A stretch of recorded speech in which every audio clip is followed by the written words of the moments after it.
New at 6, Sergeant Nick Reisner was among the fallen officers honored today during Attorney General Steve Marshall's annual statewide law enforcement summit in Montgomery. Way 31 was the only local TV station there, and our Xavier Wary spoke with Marshall about these officers and others who live and work in service to their communities. I'm here at the Church of the Highlands in Montgomery, where inside they are having the 22nd annual statewide law enforcement summit. And at this summit, they had about a 15-minute commemoration where they honored 11 officers that have been lost within the past year, 4 of which have been lost in the line of duty, one of them being Sergeant Nick Reisner of Sheffield. I spoke with Alabama Attorney General Steve Marshall to get his thoughts on the current standing of law enforcement.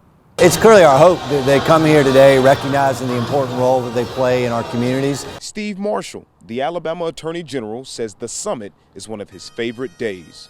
We have an opportunity to get together and talk about ways that we can do this job better.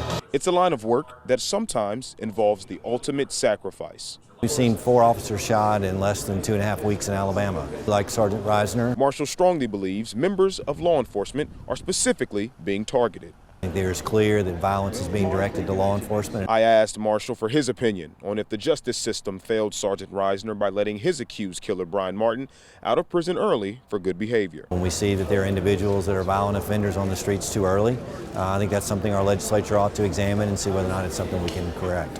And while no amount of words can match the sacrifice law enforcement makes, it's events such as the annual summit that help express gratitude. And in fact, I think we need to make sure as communities that we're standing up for law enforcement in those situations. In Montgomery, Xavier Wary, Way 31 News.